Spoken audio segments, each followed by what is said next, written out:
computer science in the US versus the EU. So the differences in terms of salary is just huge.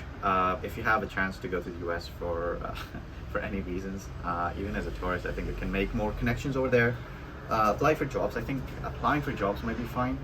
I know that in tourist visa you still cannot do freelance work at all, so you have to find some way of sustaining yourself if you're trying to move to the US. I'm also trying to move to the US. I'm getting my EU citizenship in the next, I think, year or so. So I'm still waiting for that. And if US doesn't work out, I'm planning to go to either Ireland or Switzerland. Switzerland for the salary, Ireland for the English-speaking culture. I'm really not that fond of Europe and having to learn languages for each different country because they have such a small population that it usually doesn't make sense to invest all your time learning some obscure language. Like, I don't know, Slovenian. I don't know if they have the language like Slovak or Czech. They have such obscure languages. Maybe German. You can say that it might be worth it because a lot of countries also use it. Netherlands sometimes uses it. Austria uses it for sure. Yeah, English. It might feel you might find it a bit difficult to make friends. Not make friends, but kind of feel part of their culture. In terms of salary, it's pretty much a no-brainer. Just go to the US. The difference is just incomparable. Just go to something like levels.fyi for the to have a look at the average US salaries, or just type into Google like what is the average junior, to say junior, developer salary in the US, and that is across the US, not even just Silicon Valley, and it comes out to something like 75K. That is like a senior level salary here in Europe, like much senior than even before, because euro is now fucked compared to the dollar. So both of them are now around parity. Actually, at the time of the recording of this video, euro is actually like, I think US dollar is like 1.01 to the euro. So you can buy basically with $100 you can buy 101 euros. So that's pretty bad for people living in the EU.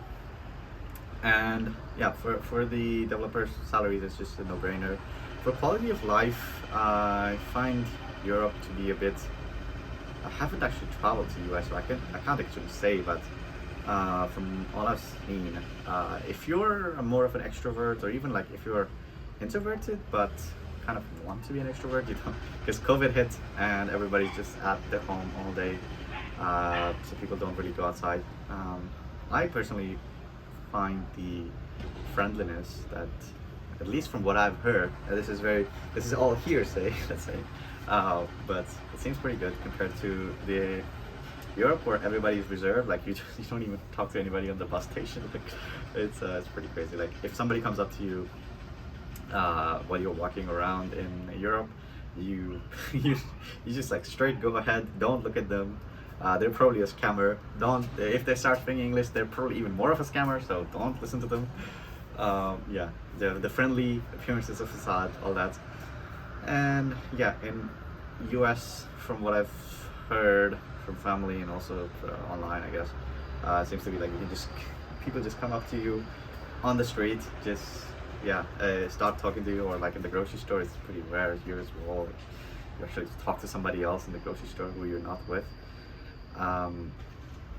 But in terms of like actually living in Europe, it's pretty good. The apartments are pretty cheap if you can, and also because of the whole, even though US is pretty big, it doesn't have, like, it's pretty uniform, I would say, in this culture. But Europe, even though it's different countries, you still have the freedom of movement between those countries, and you experience a lot more diversity in terms of cultures and languages. And if you're into traveling, it's a pretty good place to be at.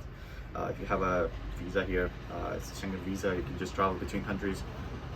Pretty easy stuff, no need for visa or anything. Cost of living in Europe depends on where you're at. So in Berlin, for example, it might be pretty comparable to one of the big US cities.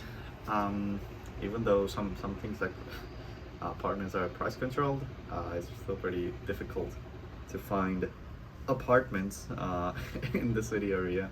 So you're probably gonna have to go like way out of the city just to look for apartment anyways, and if you're that far out, the public transit and all that probably doesn't help you that much, even though it's much cheaper than, or actually available compared to the US. So yeah, this is just a more generic kind of video. I'm trying to do more kind of generic programming related content, not focusing on a specific programming language or framework. Maybe next time I'll do like a comparison of some of the programming languages I know. It's not that much. I think I know like Python, JavaScript, a bit of Go. What else? Yeah, that's probably pretty much it. I've been hearing a lot about Rust. I need to probably try it. But yeah, JavaScript, it just feels like it's a whole different language. But yeah, I'm just going to another topic entirely. But yeah, I'll be probably doing more generic kind of programming content. Maybe if there's some requests for a specific Django thing, that people mentioned in the comments for one of my previous videos, I might take a look at it. But other than that, this is fun thing. Don't really care that much. So yeah, bye.